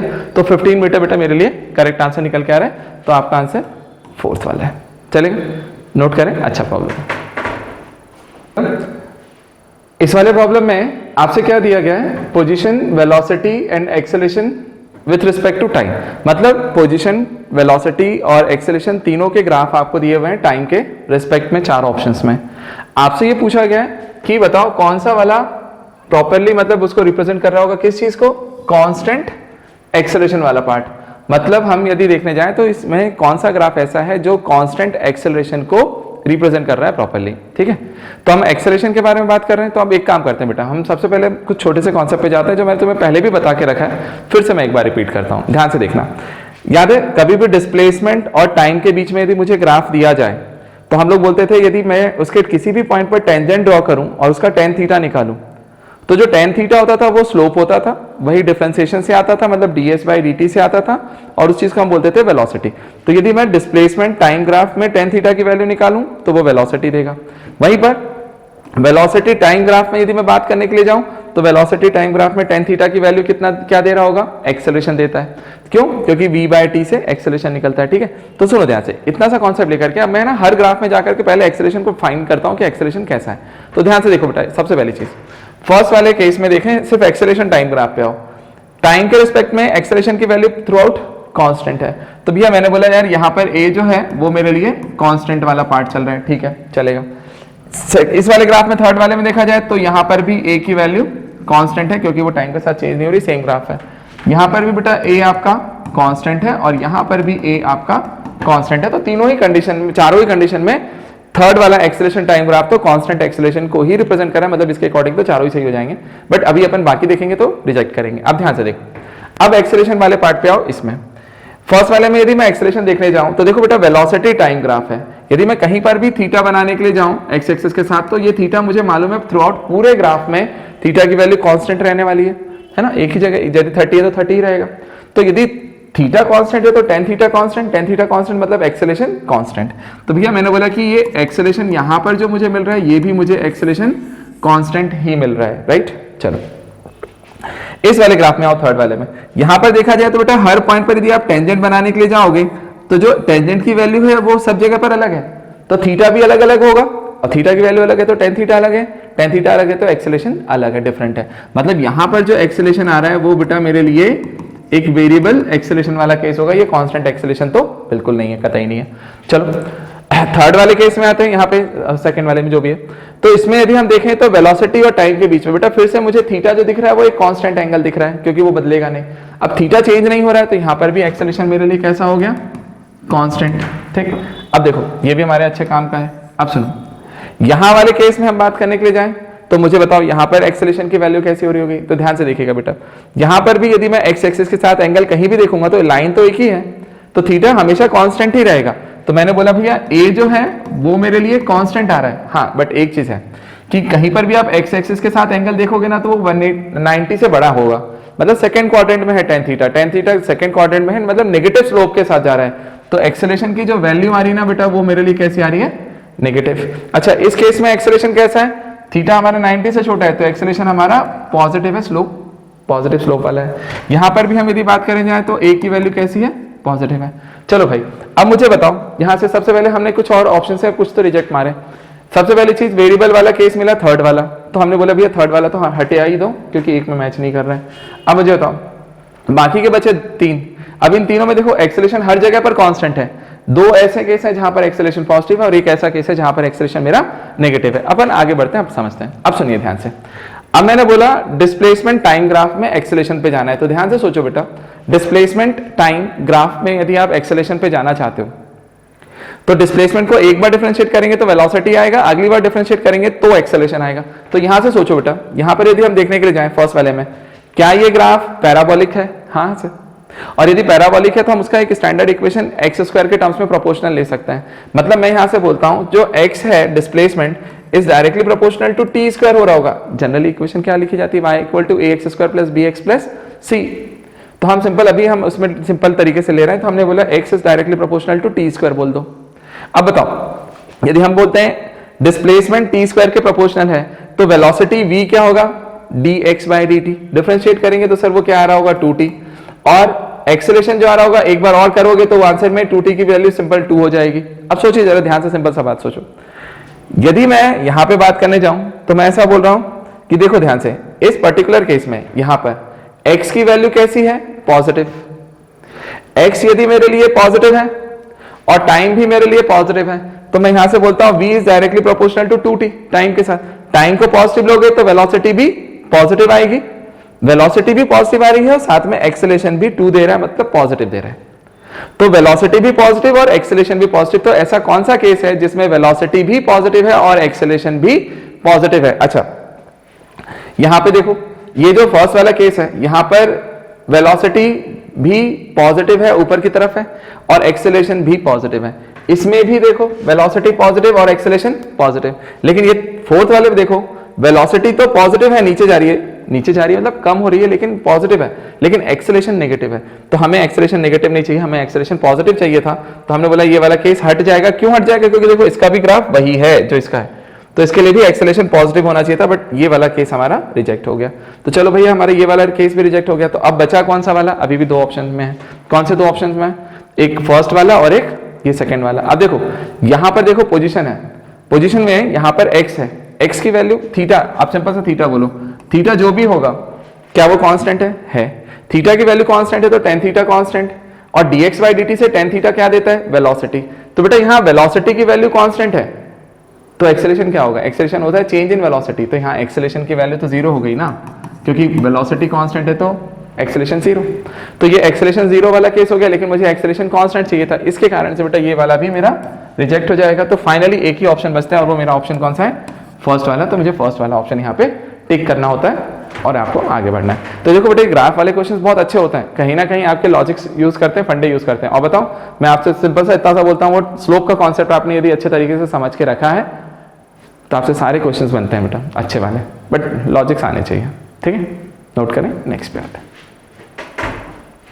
इस पर्टिकुलर प्रॉब्लम में हमसे है ना वेलोसिटी और टाइम के बीच में एक रिलेशन दिया गया है v equal to V zero plus G T plus F T square, और हमसे ये बोला गया है कि t equal to zero time पर x की पोजीशन जो है वो x इक्वल टू जीरो है। तो मुझे बताओ कि 1 सेकेंड पर उसकी पोजीशन क्या होगी, मतलब डिस्प्लेसमेंट निकालना है। तो सोचिए बेटा वेलोसिटी गिवन है, डिस्प्लेसमेंट पे जाना है, मतलब मुझे मालूम है displacement equal to integration of v dt होता है, इंटीग्रेशन से आएगा। बट आप यहाँ पे ना उसका ऐसा पूरा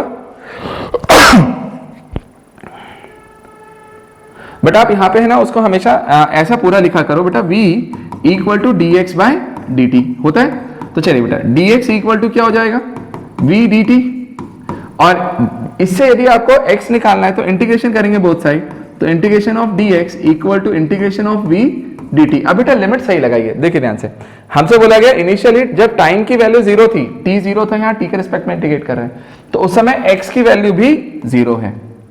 जब उसने आपसे बोला कि final time t equal to 1 पर हमें निकालना है, उस समय x की वैल्यू आपको निकालनी है। चलो अब इसमें वैल्यू रखते हैं और इंटीग्रेट करते हैं। बताइए मुझे इंटीग्रेशन ऑफ dx क्या आता है बेटा? सिंपली x, और लिमिट हम क्या लिख देंगे 0 to x। इंटीग्रेशन ऑफ यहाँ पे 0 to 1 के लिए अब आपको इंटीग्रेट करना है v का इक्वेशन, तो v का इक्वेशन था v0 plus gt plus F T square dt। बेटा इसे इंटीग्रेट करो, इसमें तो अपर लिमिट माइनस लोअर लिमिट रख दो x माइनस 0। बेटा v0 बाहर, इंटीग्रेशन ऑफ dx dt क्या होता है? t, integration of dt t, plus g बाहर, t का इंटीग्रेशन बेटा t स्क्वायर बाय 2, ये आता है सबको यार, है ना, मैं मान के चल रहा हूँ, प्लस f और t स्क्वायर का इंटीग्रेशन बेटा t क्यूब बाय 3, और इस पूरे में आप लिमिट लगा दो 0 to 1। तो यहां से x की वैल्यू निकल के आएगी, t की वैल्यू 1 रखा तो बेटा v0 plus upper limit minus lower limit, तो यहां से g बाय 2, t की वैल्यू 1 का square plus f by 3, t की वैल्यू 1 का क्यूब, और माइनस लोअर लिमिट करेंगे ना तो देखो टाइम की वैल्यू 0 करोगे तो सब के सब 0। तो ओवरऑल x की वैल्यू निकल के आ रही है बेटा v0 plus g by 2 plus f by 3, ये मेरा सही करेक्ट आंसर होगा। देख लो ऐसा कोई ऑप्शन मिल रहा है, v0 plus g by 2 plus f by 3, ये थर्ड वाला ऑप्शन मेरा करेक्ट हो गया। तो बेटा बहुत सिंपल क्वेश्चंस हैं, बस आप है ना थोड़ा सा कॉन्फिडेंस लाओ, आपको कॉन्फिडेंस आएगा प्रैक्टिस से, क्वेश्चंस करो ज़्यादा से ज़्यादा, आपसे ऐसे चीज़ें बहुत आसानी से बनेंगी बेटा, है ना। नोट करें, नेक्स्ट वाले पे आते हैं। देखिए बेटा इस पर्टिकुलर प्रॉब्लम में हमसे क्या बोला गया है, यहाँ ये वाला जो प्रॉब्लम है ना, ये दो टाइप से पूछा गया है। जैसे इस वाले प्रॉब्लम में हमसे उसने फाइनल टोटल डिस्प्लेसमेंट पूछा है, और एक प्रॉब्लम आता है जिसमें वो उसकी मैक्सिमम वेलोसिटी पूछ रहा होता है कि मैक्सिमम वेलोसिटी पार्टिकल की कितनी रही होगी। तो पहले प्रॉब्लम समझते हैं। बेटा हमसे ऐसा बोला गया, जैसे सपोज करिए कि ए पॉइंट से एक कार ने स्टार्ट किया चलना, तो इनिशियली बेटा वो ए से बी तक, है ना, ए से बी तक वो एक्सेलरेट हो रहा है। तो एक्सेलरेशन की बात कर रहे हैं, तो हमने बोला कि बॉडी जो है अल्फा के रेट से एक्सेलरेट हो रही है, तो अल्फा एक्सेलरेशन से बेटा ए से बी पॉइंट पर पार्टिकल पहुंचा या कार पहुंचा, ठीक है। मुझे नहीं मालूम कि कितना टाइम लगा होगा, तो सपोज करो बेटा मैंने बोला कि इस टाइम को हम थोड़ी देर के लिए मान लेते हैं t1, कि t1 टाइम में वो बी पॉइंट पे पहुंचा होगा। चलो दूसरी चीज़ हमसे उसने बताई कि देन बी पे पहुंचने के बाद वो क्या कर रहा है, वो बॉडी, वो जो कार है वो डी एक्सेलरेट हो रहा है। डी एक्सेलरेट मतलब अब कहीं ना कहीं ब्रेक लगा दिया होगा, तो यदि वो डी एक्सेलरेट हो रहा है तो किस रेट से डी एक्सेलरेट हो रहा है, तो बेटा बीटा, तो रिटार्डेशन है तो मैंने माइनस बीटा लिख दिया, तो माइनस बीटा से वो जा करके फाइनली सी पॉइंट तक जा करके वो स्टॉप हो जाता है, रेस्ट पे आ जाता है। अच्छा इनिशियली हमसे बोला गया कि जो कार है वो स्टार्ट कहाँ से कर रहा है, रेस्ट से, और फाइनली जो है सी पॉइंट पे जा करके वो क्या हो जाता है, स्टॉप, मतलब वहां पर भी वो फाइनली वो रेस्ट पर ही आ गया है। तो हमसे बोला गया कि ये कितना टाइम लगा होगा, तो मैंने बोला मान लो बेटा बी से सी की जर्नी के लिए उससे कितना टाइम लग रहा है, t2। तो सबसे पहली बात, हमें यहाँ पे ना तो उसने t1 दिया है ना t2 दिया है, हमें उसने टोटल टाइम दे करके रखा है, the total time elapsed is t second, मतलब a से लेके c तक जाने में जो टोटल टाइम लग रहा है वो t सेकेंड है। तो मैंने एक रिलेशन तो यही बना दिया भाई, ये जो टोटल t होगा वो किसके बराबर होगा, t1 प्लस t2। तो हमने बोला t1 प्लस t2 के इक्विवेलेंट आना चाहिए, है ना, t। चलो यहाँ तक आ गया, लेकिन अब सबसे पहले t1 और t2 निकालते हैं। चलो मुझे बताओ एक चीज, पार्टिकल जो कार है जीरो से स्टार्ट किया वेलोसिटी से, एक्सेलरेट हो रहा है तो बढ़ रही होगी वेलोसिटी, तो मैक्सिमम वेलोसिटी उसको किस पॉइंट पे मिलेगी, बी पॉइंट पे, और बी पॉइंट के बाद में वो डी एक्सेलरेट होना स्टार्ट कर रहा है तो उसके बाद वेलोसिटी कम हो रही होगी, यहाँ पे फाइनली जीरो। तो सोचिए जो मैक्सिमम वेलोसिटी बोला जाए वो v मैक्स मुझे कहाँ पे मिल रहा होगा, इस b पॉइंट पर। तो यदि कोई तुमसे मैक्सिमम वेलोसिटी पूछ रहा है, और प्रॉब्लम्स में पूछा गया है, जेई में ही पूछा गया, तो v मैक्स यदि कोई पूछ रहा है मैक्सिमम वेलोसिटी, तो तुम्हें b पॉइंट की वेलोसिटी बतानी है। तो चलो अपन कैलकुलेशन करते हैं। सबसे पहले हमने जर्नी लगाई कौन सी, a टू b, और सीधे सीधे इक्वेशन लगाते हैं भाई। कौन सा, देखो इनिशियल वेलोसिटी पता है, फाइनल निकालना है, एक्सेलरेशन पता है, टाइम है, v equal to u plus at।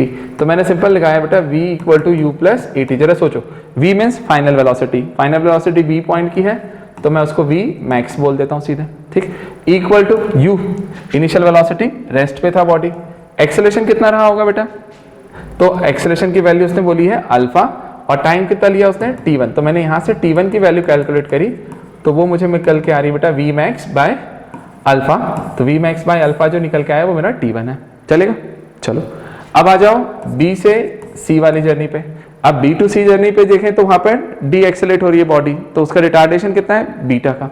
मैं फिर से वही इक्वेशन लगाने जा रहा हूं, मैंने लिखा फिर से v equal to u plus at। जरा सोचो, v मीन्स फाइनल वेलोसिटी, तो फाइनली तो बॉडी स्टॉप हो रही है कार, तो फाइनल वेलोसिटी 0। इनिशियल वेलोसिटी बेटा वी मैक्स जिससे उसने स्टार्ट किया था, एक्सेलरेशन की वैल्यू माइनस बीटा क्योंकि डी एक्सेलरेट हो रही है, और टाइम कितना लिया t2।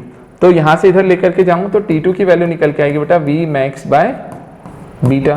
तो ये मेरे पास t2 टाइम निकल के आया। अब t1 आ गया, t2 आ गया, बट अपन को वी मैक्स निकालना है यदि मान लो, तो मैंने बोला t टाइम हमें गिवन है स्मॉल t, और t टाइम किसके इक्विवेलेंट है t1 प्लस t2। तो जरा वैल्यू पुट कर देते हैं इन दोनों में, तो जरा रखो कितना आएगा बेटा v max by alpha plus v max by beta.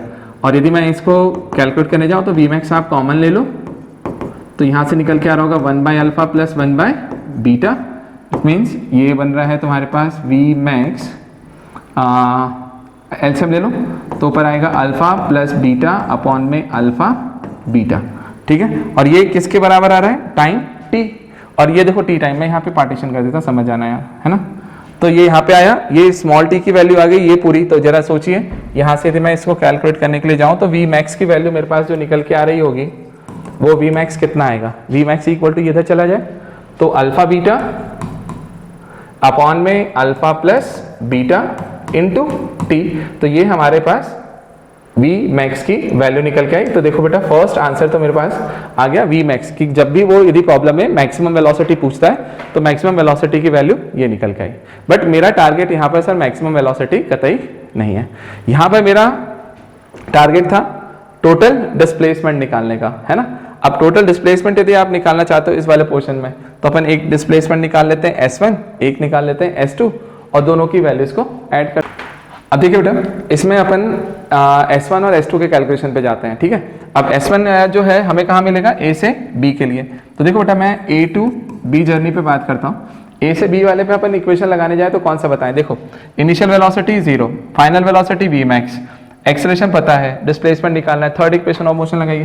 तो मैंने लिखा बेटा देखो v square equal to u square plus 2as। तो बेटा देखो फाइनल वेलोसिटी कितनी है v मैक्स, तो मैंने बोला v max square equal to u initial 0, acceleration alpha है और s के प्लेस पे s1 आ गया। तो यहाँ से s1 की वैल्यू निकल के आ रही है सर मेरे पास v max square by 2 alpha.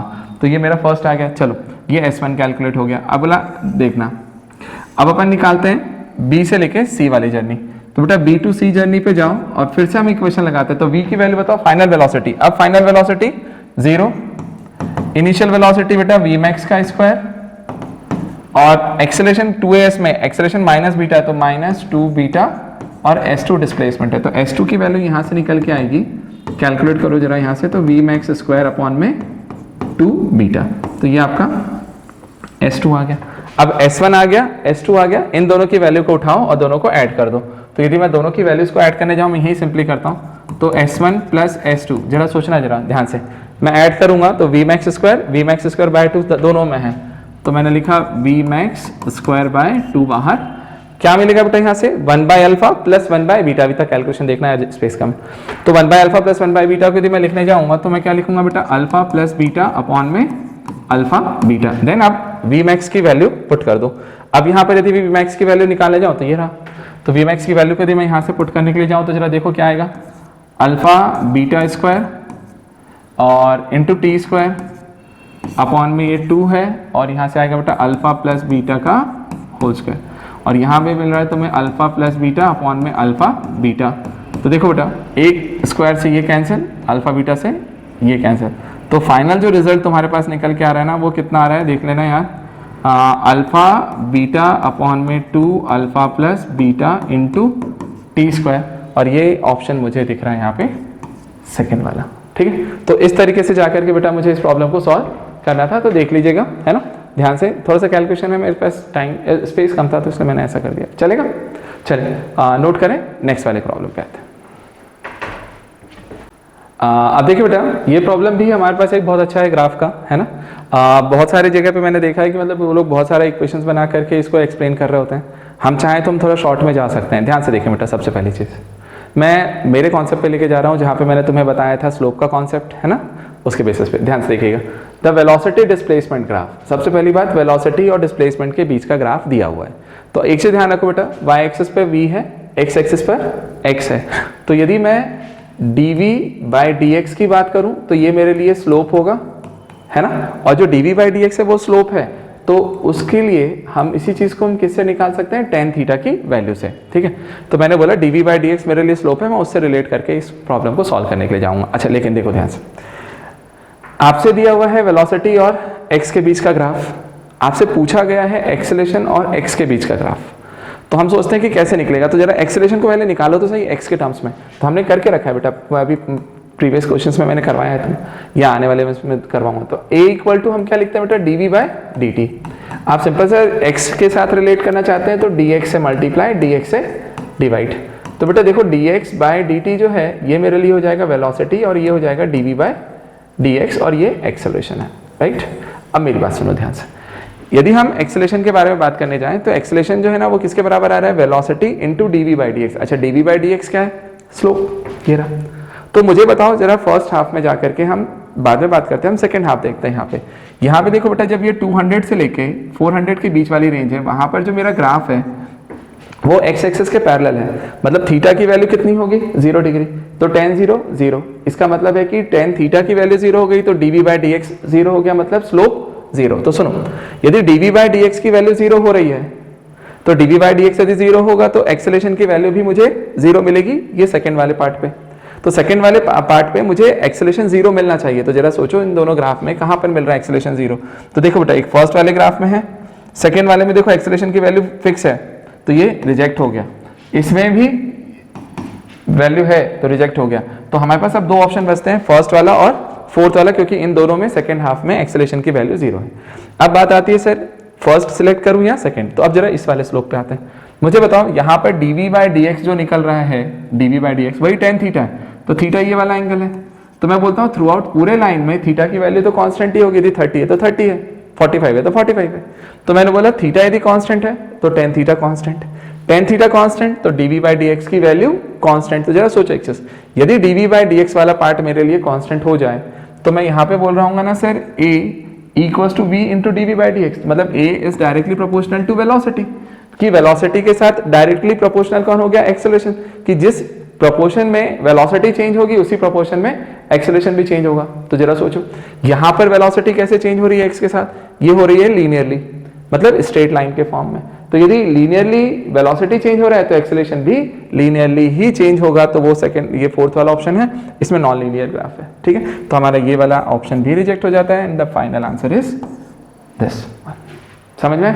तो ये मेरा करेक्ट आंसर बेटा फोर्थ वाला। तो आप इस तरीके से ना लॉजिक्स को लगाओगे ना, घुमा फिरा के लेकर के जाओगे तो आप प्रॉब्लम्स को बहुत फास्ट सॉल्व करने वाले हो अच्छे से, है ना। लेकिन यदि वही टिपिकल मेथड्स पे चले जाओगे तो वो लोग क्या करते हैं, इक्वेशंस निकालते हैं, इक्वेशंस को डिफरेंशिएट वगैरह कर कुछ भी करेंगे। मत करो, ये बेस्ट आंसर है। चलेगा, नोट करें, नेक्स्ट वाले पर देखिए बेटा। अब ये वाला प्रॉब्लम भी हमारे लिए एक अच्छा है और इसको मैं तुम्हें ग्राफ से सिखा रहा हूँ, ठीक है।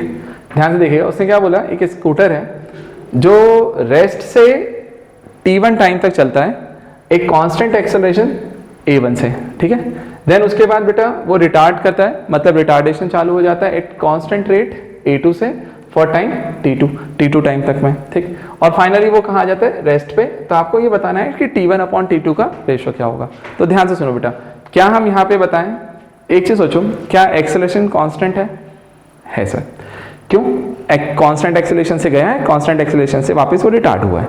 तो हम लोग ये बोल रहे हैं कांस्टेंट एक्सेलरेशन में यदि मैं ग्राफ बनाने जाऊं, वेलोसिटी टाइम ग्राफ, तो जरा सोचो बेटा, यहाँ पे मैंने बनाया, इधर हम टाइम लेते हैं और इधर साइड हमने लिखा वेलोसिटी।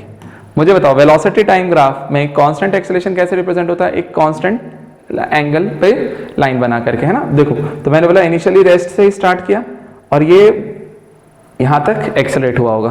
तो सपोज करो बेटा ये पॉइंट हमारा O है और ये पॉइंट A है, तो O से A तक वो बॉडी एक्सेलरेट हो रही है, ठीक है। और उसने कितने टाइम में हुई है, तो उसने आपसे ये बोला था यहाँ पे कि ये टोटल टाइम जो इसको यहाँ से यहाँ तक का लगा ना, वो टोटल टाइम कितना लगा है, t1। देन उसके बाद अब ये बॉडी वहीं पर एक अदर रेट से, अलग एक्सेलरेशन a2 से वो रिटार्ड होना स्टार्ट करती है। रिटार्ड हो रही है मतलब डाउन जा रही है, और डाउन जाते जाते फाइनली वो यहाँ से रेस्ट पे आ गई। तो कितने टाइम में आई है, तो बेटा ये टोटल टाइम t2 दिया हुआ है यहाँ से यहाँ तक का, ठीक है, ध्यान रखिएगा। तो ये टोटल टाइम t2 है, मतलब t2 टाइम में वो रिटार्ड होकर के रेस्ट पे पहुंच गई। तो मुझे बताना था कि दोनों के एक्सेलरेशन का रेशो क्या आएगा, तो इधर का एक्सेलरेशन a1 बोलते हैं, इधर का एक्सेलरेशन a2। अब मेरी बात बताओ एक चीज, मान लो थोड़ी देर के लिए ये एंगल हमारे लिए अल्फा है और यहां से ये जो एंगल है ये हमारे लिए बीटा है। तो मुझे एक चीज बताना, velocity time, velocity upon time करेंगे तो एक्सेलरेशन आएगा, मतलब डिवाइड से आ रहा है, तो जो चीज डिवाइड से आती थी वो डिफरेंशिएशन से आती थी, वो स्लोप से आती थी, वो tan थीटा से आती थी।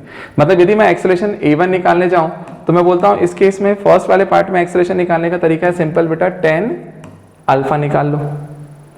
और सेकेंड वाले केस में यदि तुम्हें a2 निकालना है तो a2 निकालना है तो ये बीटा एंगल है, तो आप इसके लिए tan बीटा निकाल लो। वैसे बेटा ये एंगल ये वाला बीटा होता है तो ये नेगेटिव आ रहा होगा क्योंकि नेगेटिव स्लोप है, बट हम यहाँ पे मॉड वैल्यू की बात कर रहे हैं तो सिंपल मॉड वैल्यू ले लो, तो tan बीटा लिख सकते हो, चलेगा।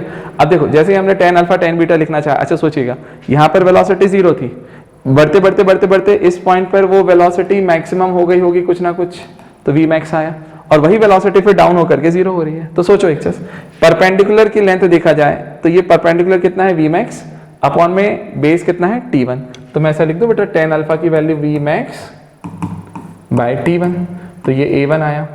चलो दूसरा बताओ, a2 के बारे में बात करें तो a2 equal to tan beta यहाँ पे, तो इसके लिए भी परपेंडिकुलर तो यही है, मतलब v मैक्स अपॉन में बेस कितना टाइम लिया बेटा t2, ये दूसरा हो गया। और उसने आपसे रेशो किसका पूछा है, t1 अपॉन t2, आप निकाल लो यहाँ से, दोनों को डिवाइड कर देते हैं a1 अपॉन a2, तो बोलिए बेटा क्या आएगा, v max bye t1 upon में v max bye t2। Solve करेंगे v मैक्स कैंसिल होगा तो t2 बाय t1, आपसे उसने t1 बाय t2 का रेशो पूछा था, तो देखो बेटा t1 बाय t2 मतलब रेसिप्रोकल ले लो, तो कितना हो जाएगा a2 बाय a1, तो a2 by a1 is the correct answer. तो a2 बाय a1 मतलब आपका थर्ड वाला ऑप्शन करेक्ट हो गया, चलेगा। भाई ग्राफ का बहुत इंपॉर्टेंस है, ग्राफ को जितने अच्छे से कर सकते हो करो, क्योंकि ग्राफ से बहुत सारे क्वेश्चंस आपके आसान हो जाते हैं। नोट करें, नेक्स्ट वाले पे आते हैं। देखिए बेटा अब इस वाले प्रॉब्लम में ये फिर से एक अच्छा प्रॉब्लम है ना, तो थोड़ा ध्यान से समझिएगा, है ना, समझाता हूँ मैं और कोशिश करना है समझने की ना, प्रॉब्लम अच्छा है। देखिए ध्यान से, इस प्रॉब्लम में हमसे क्या बोला गया कि एक स्टोन है, उसे हमने एक बिल्डिंग से थ्रो किया, मतलब थ्रो नहीं किया, ड्रॉप किया है। तो जरा सपोज करो, मान लीजिए बेटा हमने ये कहा ये हमारा ग्राउंड है और ग्राउंड से h हाइट पे, h हाइट की हमने एक बिल्डिंग सपोज करी और इस पॉइंट से हमने एक ऑब्जेक्ट को यहाँ से ड्रॉप किया। तो सबसे पहली चीज़ मान लो बेटा वो ऑब्जेक्ट कौन सा है, A, ठीक है, A वाली पोजीशन से हमने एक ऑब्जेक्ट को यहाँ से ड्रॉप किया। When it crosses a point 5 metre below the top, तो यहाँ से 5 मीटर बिलो, तो हम यहाँ से 5 मीटर नीचे तक गए और 5 मीटर बिलो द पॉइंट आपको एक नई पोजीशन मिल रही है इसी A की, वो कौन सी है, A डैश, ठीक है। अब आगे देखो क्या बोला उसने, 5 मीटर हम यहाँ पे पहुंचे, ठीक है बेटा, ये ध्यान रखिएगा ये डिस्टेंस। अब सुनो, फिर उसने हमसे क्या बोला कि another stone starts to fall from a point 25 metre below the top. अब देखो जब हमारा A वाले को हमने छोड़ा 5 मीटर वो नीचे जा करके कहाँ पे मिला, A डैश पे, तो जिस टाइम पर वो A डैश पर है उसी टाइम पर उसने बिल्डिंग से 25 मीटर बिलो जा करके एक और स्टोन को ड्रॉप किया। मतलब यहाँ से देखा जाए तो यहाँ से हम टोटल डिस्टेंस, हमने ये वाला डिस्टेंस कौन सा देखा, 25 मीटर बिलो, तो हम यहाँ से 25 मीटर बिलो गए और 25 मीटर बिलो जा करके यहाँ पर कोई एक पोजीशन है B, ठीक, और इस B पॉइंट से हमने एक अनदर स्टोन को ड्रॉप किया है। ड्रॉप किया बेटा मतलब इस पॉइंट पर भी इसकी इनिशियल वेलोसिटी 0 रही होगी।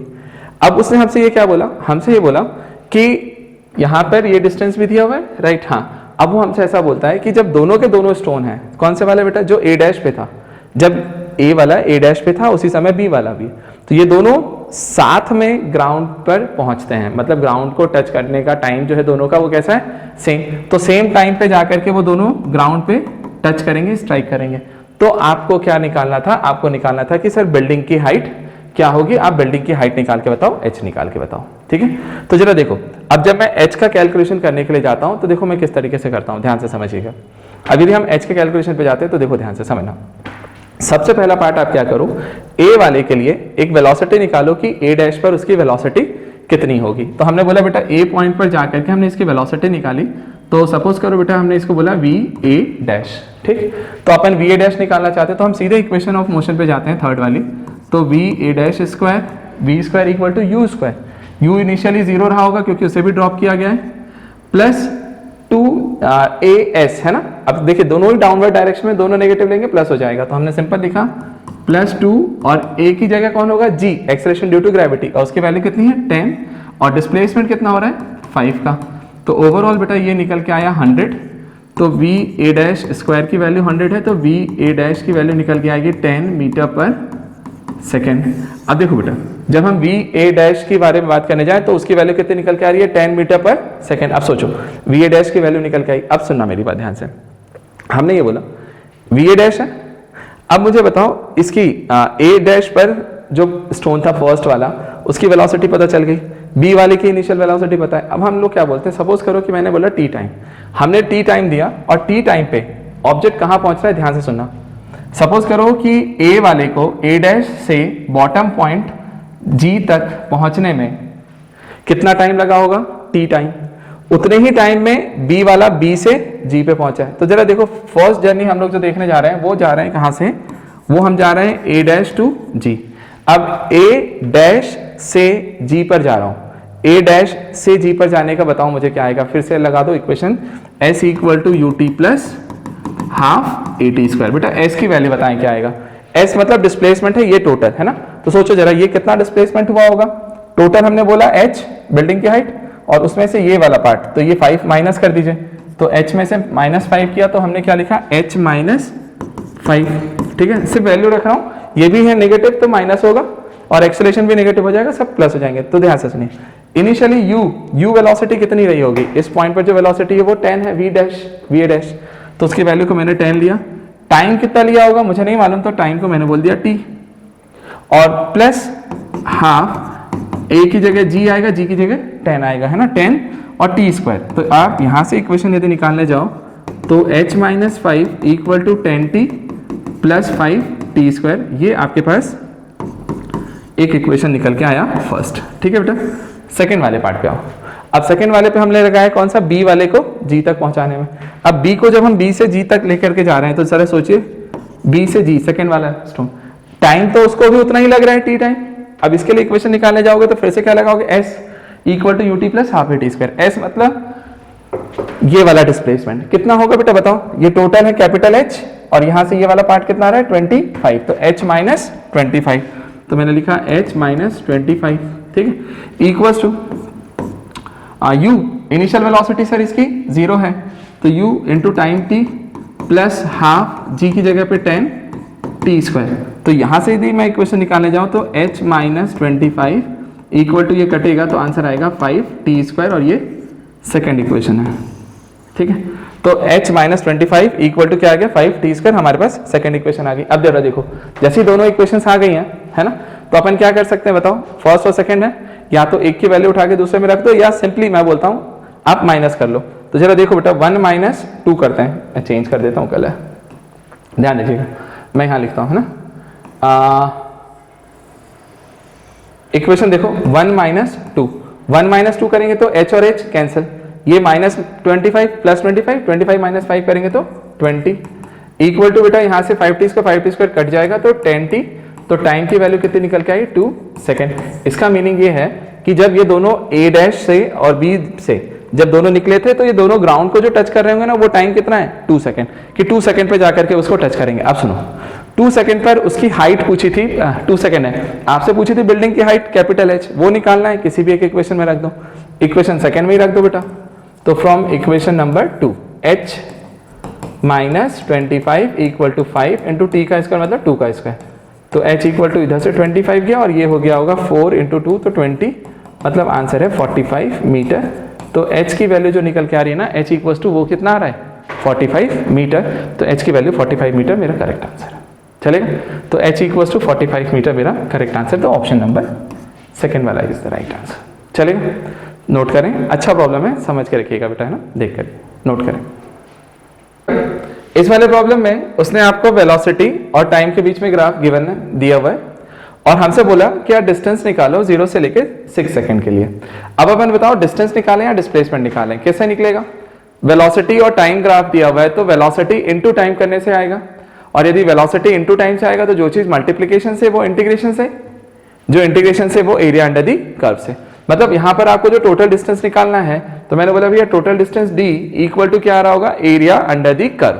तो देखो 0 से 6 सेकंड पूरा, तो मुझे बताना अपन सबसे पहला एरिया किसका निकालना है, ये ट्रेपेजियम का एरिया अंडर दी कर्व ऊपर, तो हमने लिखा area first A1 plus second वाला एरिया बेटा ये ट्राइंगल का आएगा जो A2 है, और A2 की वैल्यू क्योंकि नेगेटिव आएगी और हम डिस्प्लेसमेंट निकालते हैं तो इसको माइनस में लिखते हैं, बट क्योंकि हम डिस्टेंस निकाल रहे हैं इसकी मॉड वैल्यू लिखी जाएगी, तो हमें नेगेटिव से मतलब नहीं है, हमें सिर्फ उसका मैग्नीट्यूड चाहिए तो लिख दिया। चलो अब हमने लिखा हाफ ट्रेपेजियम का, तो half into sum of parallel side, तो बेटा पहली साइड बताओ मुझे कितनी आ रही है, OS, मैं ऐसा लिख देता हूं OS प्लस सेकंड वाली जो साइड आ रही है पैरेलल वाली वो AB, और इनटू हाइट जो आ रहा है बेटा वो इन दोनों के बीच का है वो कितना है 4, तो उसे लिख दीजिए, plus half sum area under the sorry ये वाला ट्राइंगल का एरिया, तो ये क्या आएगा, बेस कितना आएगा SB इनटू हाइट की वैल्यू कितनी है 2। तो चलो यहां से अपन जितना कैलकुलेट कर सकते हैं 2 से ये 2 टाइम्स तो हो गया, तो देखो ध्यान से मैंने इसको ऐसा लिखा OS। अच्छा बेटा देखिए एक चीज, ये तो 2 आगे कर देते हैं, OS की वैल्यू बताओ कितनी है, तो देखना ध्यान से, ये तो 4 पूरा कंप्लीट है, 4.333 मतलब 0.333 ये वाला पार्ट है, 1/3 बोल सकता हूं, 1/3 लिख देते हैं, तो हम इसको क्या लिख सकते हैं बेटा बताओ, टोटल जो लेंथ आई होगी वो आई होगी 4 प्लस 1/3 पार्ट, ये एक साइड हुआ, प्लस AB की वैल्यू बताओ, AB कितनी है, तो ये तो 3 - 2 मतलब 1 हो गया सीधा, ठीक, प्लस हाफ। बेटा SD की वैल्यू निकालना चाहते हैं तो जरा देखो 4 से 6 के बीच में है तो मतलब ये टोटल 2 है, और 2 में से ये 1/3 पार्ट माइनस कर देते हैं, तो मैं लिख देता हूं 2 - 1/3। अब जरा कैलकुलेट करना कितना आएगा, 2 ये हो गया बेटा 12 प्लस 1 13/3, 13/3 प्लस 1 प्लस यहां से हो जाएगा बेटा 6 - 1 तो 5/3, तो 1/2 इंटू 5/3। अच्छा देखो बेटा एक चीज, ये 1/2 भी नहीं आएगा, क्यों नहीं आएगा, क्योंकि यहाँ पे वो 2 दोनों भी कैंसिल हो चुके हैं, तो यहाँ से सिंपल आ रहा होगा 5/3। अब बेटा कैलकुलेट कर लो ये कितना जा रहा है, ये 26/3 प्लस ये 2 अलग से हो गया और प्लस 5/3 ऐड करिएगा, 26/3 प्लस 5/3 तो 26 प्लस 5 31/3 प्लस 2, तो ये इधर जाएगा तो 6 प्लस ये तो 37/3 इज द करेक्ट आंसर। तो 37/3 जो बेटा निकल के आ रहा है ना वो मेरा फाइनल आंसर है, चलेगा। तो ऑप्शन टिक करें फर्स्ट वाला, ठीक है, नोट करें। बेटा इस वाले प्रॉब्लम में हमसे क्या दिया गया है, वेलोसिटी टाइम ग्राफ आपको बना करके दिया हुआ है। देखो ग्राफ वाले क्वेश्चंस आते हैं बहुत, है ना, इसलिए यार प्रैक्टिस करके रखना भाई। वेलोसिटी टाइम ग्राफ आपको दे करके रखा हुआ है और आपसे बोला है कि बताओ इसके करस्पॉन्डिंग एक्सेलरेशन टाइम ग्राफ क्या आएगा। अब मुझे बताओ, मैंने अभी इसी में अभी आज इसी लेक्चर में तुम्हें कॉन्सेप्ट बताया भी है कि वेलोसिटी टाइम ग्राफ यदि दिया हुआ है और एक्सेलरेशन निकालना है तो कैसे निकलेगा, tan थीटा। हम यदि थीटा की वैल्यू निकालें तो tan थीटा जो है वो स्लोप है और वही हमें एक्सेलरेशन दे देगा। अब ध्यान से सुनो, सबसे पहले यहाँ डिसाइड करते हैं। हमें जो वेलोसिटी टाइम ग्राफ दिया तो हमें जो फर्स्ट वाला पोर्शन a to m दिख रहा है वो पूरा का पूरा नेगेटिव स्लोप का दिख रहा है, जहां पर थीटा की वैल्यू 90 से बड़ी है। और यदि थीटा, अच्छा देखो थीटा कांस्टेंट है थ्रू आउट पूरे में, तो यदि थीटा की वैल्यू कांस्टेंट है तो tan थीटा कांस्टेंट, तो एक्सेलरेशन भी कांस्टेंट, एक्सेलरेशन की वैल्यू कांस्टेंट आ रही है, बट क्योंकि स्लोप नेगेटिव है तो एक्सेलरेशन कैसा आ रहा होगा, नेगेटिव। तो मुझे एक चीज समझ में आया कि यहाँ पर एक्सेलरेशन जो है वो कांस्टेंट भी है और नेगेटिव भी है। चलो सेकेंड हाफ में देखो बेटा, यहाँ पर जब हम देखने के लिए जाएं तो हमें जो ये एंगल मिलेगा ना इस लाइन के लिए वो थीटा ये वाला होगा, वो 90 से छोटा एंगल है, तो ये पॉजिटिव स्लोप के साथ जा रहा है, तो थीटा की वैल्यू कांस्टेंट तो एक्सेलरेशन फिर से कांस्टेंट।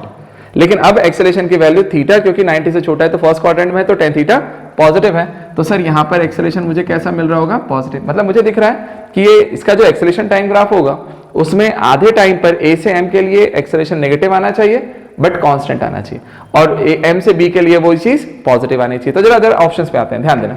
फर्स्ट वाले में यदि हम ये बीच वाले पॉइंट को m बोल रहे हैं तो हमें पहला क्या दिख रहा है, एक्सेलरेशन पॉजिटिव है, मतलब ऊपर जा रहा है फिर नीचे आ रहा है, ऐसा नहीं है ना। हमें तो एक्सेलरेशन पॉजिटिव, पहले नेगेटिव चाहिए फिर पॉजिटिव चाहिए, तो ये तो पूरा ग्राफ एक्सेलरेशन का पॉजिटिव पॉजिटिव में हो गया तो रिजेक्ट हो गया। चलो भाई यहां पर देखा जाए तो देखो इसमें है ना, आपको देखो फर्स्ट हाफ में एक्सेलरेशन नेगेटिव दिख रहा है, फिर एक्सेलरेशन पॉजिटिव हो रहा है, तो हमें नेगेटिव से पॉजिटिव हो रहा है, ये तो सही है, लेकिन क्योंकि वो कांस्टेंट होना चाहिए था, बट यहाँ पर एक्सेलरेशन वेरिएबल है, इसके कारण से बेटा ये वाला रिजेक्ट होगा।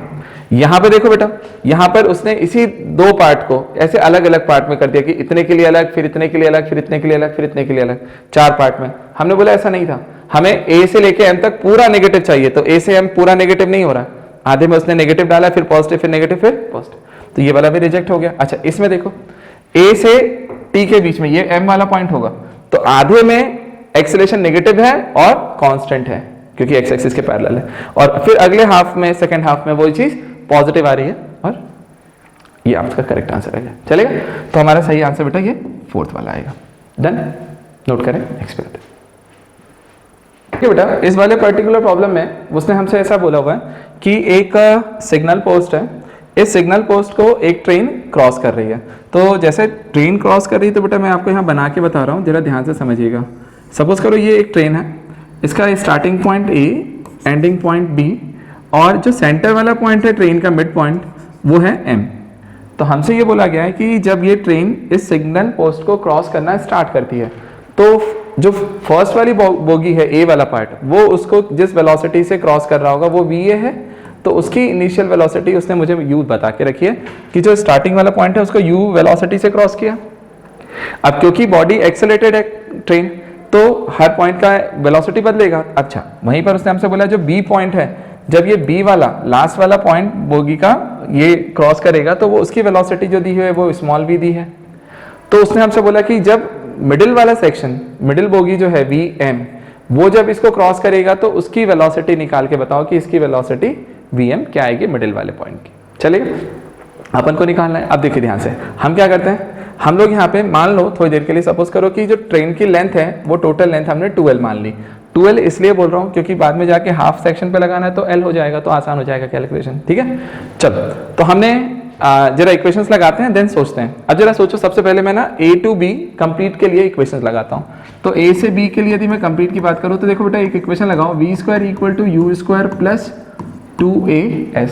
तो बोलिए v मीन्स क्या होगा, फाइनल वेलोसिटी, जब ये पूरी ट्रेन क्रॉस कर रही है। तो vb, तो मैंने लिखा v मतलब vb square equal to u, initial velocity, तो वो जब a से स्टार्ट किया था तो va square plus 2a acceleration होगा, और डिस्प्लेसमेंट कितना हुआ होगा जितना ट्रेन है, तो ट्रेन की लेंथ है 2l। तो यहाँ से कैलकुलेट करो बेटा, v मतलब ये small v square equal to u square plus 4al। तो बेटा यहाँ से यदि मैं इसे ट्रांसफर कर दूँ तो v square minus u square upon में 4l equal to a, acceleration करके बेटा मेरा फर्स्ट इक्वेशन निकल के आया। चलेगा, अब चलें, ये फर्स्ट वाला पार्ट आया। अब सेकंड वाले पार्ट पे आओ। सेकंड वाला पार्ट हम किसकी बात कर रहे हैं, a टू m। जब हम a से m के बारे में बात करें तो ध्यान दीजिएगा बेटा, जब मैं a से m वाले के लिए क्रॉस करवाने के लिए जाऊँ, फिर से मैं इसी इक्वेशन पे जाता हूँ, एक्सेलरेशन तो सेम ही है, तो हम फिर से लगा दें बेटा वी स्क्वायर इक्वल टू, अच्छा सोचिए अब v मतलब क्या होगा यहाँ पे, है ना, जब मैं a से m तक बोले तो फाइनल वेलोसिटी किसकी होगी, मिडिल वाले की, इनिशियल वाली a की। तो v के जगह पे मैं लिखता हूँ v m square equal to u a square v a square plus 2a, और s डिस्प्लेसमेंट है, तो कितना डिस्प्लेसमेंट होगा, हाफ, 12/2 मतलब l। तो जरा देखो बेटा वी एम मतलब कितना हो गया, vm तो हमें निकालना है, चलो, तो Vm हमें निकालना है equal to v a square मतलब कितना हो गया होगा, you square plus 2a, acceleration की जगह पे ये वैल्यू पुट कर दीजिए सीधे, तो क्या लिख दो बेटा, v square minus u square by 4l, है ना, और इनटू में ये l, तो l से l कैंसिल, इससे ये 2 हो गया, एलसीएम लोगे तो 2 आएगा, तो इधर जाएगा बेटा 2u square plus v square minus u square, calculate करेंगे 2u स्क्वायर मतलब u square plus v square by 2, और ये किसकी वैल्यू है बेटा, वी एम स्क्वायर की, तो वी एम कितना आएगा, under root of u square plus v square by 2। तो ये मेरा फाइनल करेक्ट आंसर है। चलिए, तो ये देखिए कौन सा वाला है, under root u square plus v square by 2, ये करेक्ट लास्ट थर्ड वाला। ठीक है, तो ये मेरा आंसर आ गया। अब देखिए बेटा, मैंने इस वाले लेक्चर में भी आपको कई क्वेश्चंस करवाए हैं अच्छे वाले, है ना, तो उन्हें अच्छे से ध्यान से समझ के रखिएगा, है ना, करके रखिए। और मैंने मोस्टली ज़्यादातर जो अच्छे वाले क्वेश्चंस होते हैं सारे कवर किए हैं आपके इस लेक्चर में, तो इसे लेक्चर को ध्यान से देखो, समझो, और अच्छा लगे तो या शेयर करना, सब्सक्राइब करना, ठीक है। और दूसरी चीज़ ये कि मैं नेक्स्ट चैप्टर अब मैं फिजिक्स का और मैथ्स का फिर से लेकर के अगले लेक्चर में आऊँगा। तो जो भी चैप्टर होगा उसमें आपको फिर से कुछ नया कंटेंट मिलेगा, तो लेक्चर को एंड तक देखा करो, है ना। नेक्स्ट लेक्चर में मिलते हैं बेटा फिर से आपसे, ठीक है, बाय।